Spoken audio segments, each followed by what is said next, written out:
چونکہ 4 Adam Smith کے دیے ہیں، یہ والے ٹیکس اصول یہاں سے شروع کریں گے. ٹیکس لازمی ادائیگی اس کے اصول کیا ہیں؟ ایڈم سمتھ نے 4 اصول بتائے ہیں.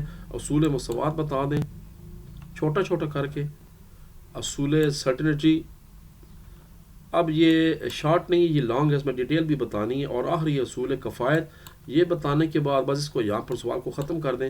یہ جو دیگر اصول ہے یہ پھر سوال بہت لمبا اور لینتھی ہو جائے گا اور اس کا پھر فائدے بھی کوئی نہیں ہے. اصول پیداواری اس کو ضرورت نہیں ہے، بس جو بنیادی 4 اصول ہیں ایڈم سمتھ والے وہی بیان کر دیں آپ. یہ 4 یہ ہو گیا.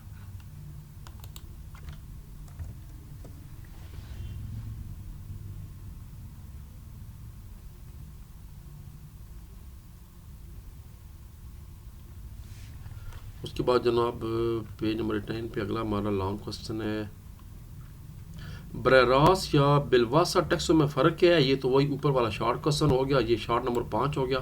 اور اب ان کے فوائد بھی بتانے اور نقصانات بھی بتانے ہیں. یہ بھی بہت بڑا ہے، ان کے بھی ہم تین بتاتے ہیں. 3 فوائد 3 نقصانات، 3 فوائد 3 نقصانات، 12 پوائنٹ بنیں گے اور 2 ڈیفینیشنیں ہوں گی بس.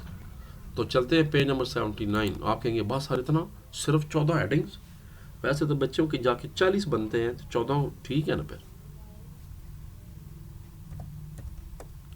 پہلے ڈیفینیشن آ گئی، براہ راست ٹیکس کیا ہوتا ہے اور بالواسطہ کیا ہوتا ہے. یہ وہی ہم نے جو شارٹ کوسچن کی میں نے ہائی لائٹ کی ہے، اتنا ہی بتانا ہے.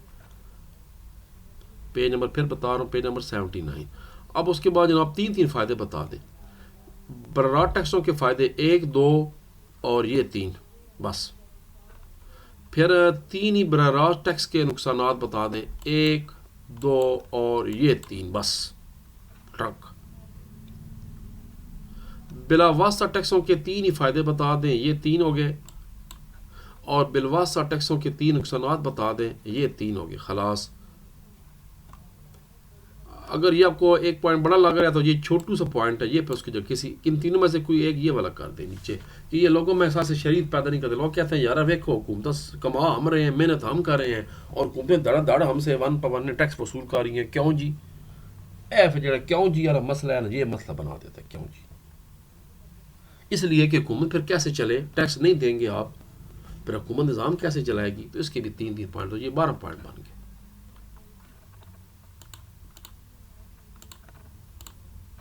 جناب اگلا سوال ہے،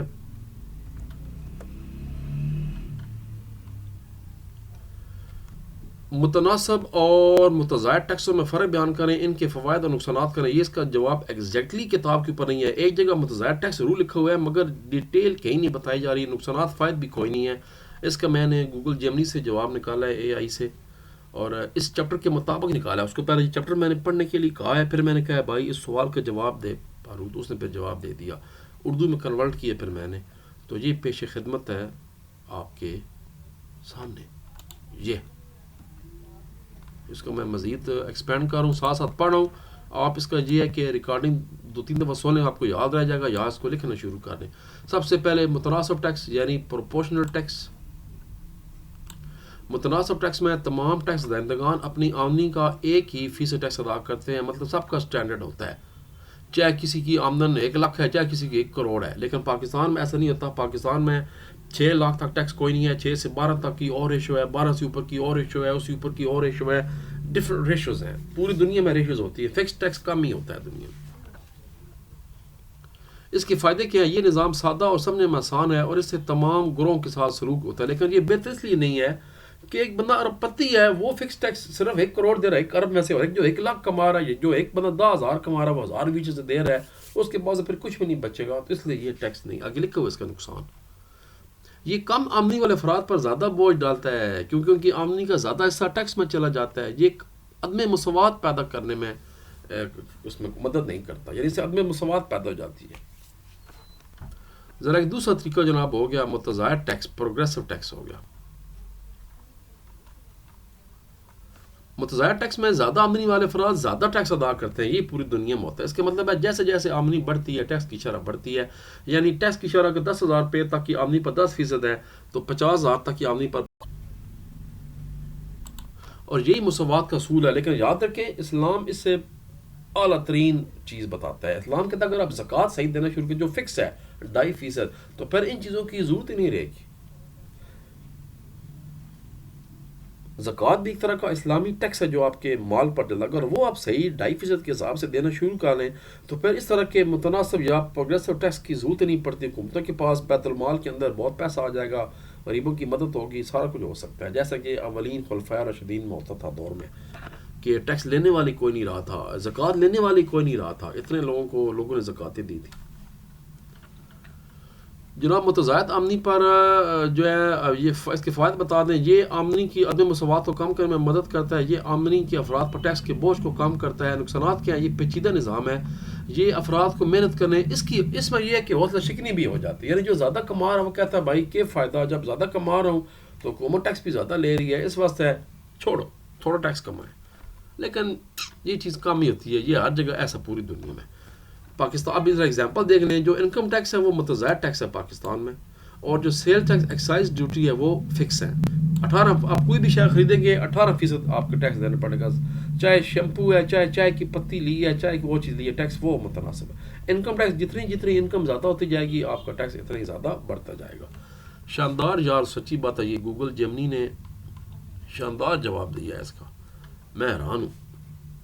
ٹیکنالوجی کو آپ استعمال کریں، سیکھیں استعمال کرنا، پر اس کا طریقہ ہے استعمال کرنے کا. سمپل آپ کو جواب نہیں ملے گا، اس سے جواب لینے کا ایک خاص طریقہ ہوتا ہے. لو جناب، پھر آخری سوال ہے. پاکستان کے سرکاری نظام کے محصولات، یہ وہی لانگ نمبر 2 کا آدھا حصہ ہے. پھر دوبارہ چلتے ہیں پیج 73 پہ. اب جناب صرف آپ نے پہلے سا بتانا ہے، یہاں سے شروع کریں گے. لانگ نمبر 6 محصولاتی آمدنی کے ذرائع. یہ پیراگراف درآمدی برآمدی طریقے سے حکومت محصولات لے سکتی ہے. ایکسائز ڈیوٹی حکومت ڈال دیتی ہے چیزوں کے اوپر. انکم ٹیکس لیتے ہیں، کارپوریٹ ٹیکس لیتے ہیں، اور کارپوریٹ ٹیکس جو ہے وہ عموماً 10% ہوتا ہے. باقی دنیا میں جو بڑے کاروباری لوگوں پر ہوتا ہے یا شیئرز کا ہوتا ہے. اور زرعی انکم ٹیکس ہوتا ہے 4 ہو گئے، اور بکری یا سیل ٹیکس ہوتا ہے 5 ہو گئے. اب یہ پانچوں کے پانچوں آپ اس سوال میں کریں گے. سوال نمبر 2 میں صرف 4 میں نے کہا تھا، مگر سوال نمبر 5 میں 5 کر لیں. اور اس میں بھی نیچے یہ دیگر محصولات آ گئی ہیں، یہ بھی سوری کرنے میں معذرت چاہتا ہوں. اب یہ یہاں تک بن جائے گا سوال. 3 پوائنٹ یہ بھی ہو گیا. وراثت ٹیکس ہو گیا، پراپرٹی ٹیکس، دولت ٹیکس یعنی ویلتھ ٹیکس ہو گیا، اور گفٹ وغیرہ ہو گیا. جیسے پاکستان میں 35,000 کے گفٹ تک کا ٹیکس نہیں ہے، اس سے زیادہ کسی کو گفٹ دیتے ہیں تو پھر آپ کو ٹیکس لگانا پڑے گا. بعض اور زمینیں بھی ہبہ وغیرہ کر لیتے ہیں تو وہ پھر وہ ٹیکس لگ جاتا ہے اس پہ. تو یہ تھے جی ہمارا چیپٹر آسان شاندار. اس کے بعد جو چیپٹر ہے وہ بڑی شاندار چیپٹر ہے، انٹرنیشنل ٹریڈ کے بارے میں چیپٹر ہے. ٹھیک ہوگا، امپورٹ ایکسپورٹ. تو پھر ملاقات ہوتی ہے 1-2 دنوں کے بعد اگلے لیکچر کی طرف. تب تک اپنا خیال رکھیں. نماز کا ٹائم تقریباً ہونے والا ہے، آدھا گھنٹہ رہ گئے، 12:56 ہو چکے ہیں. تو اللہ تعالیٰ ہم سب کا بھی ناصر ہو. دوشی پڑھتے رہا کریں. پاکستان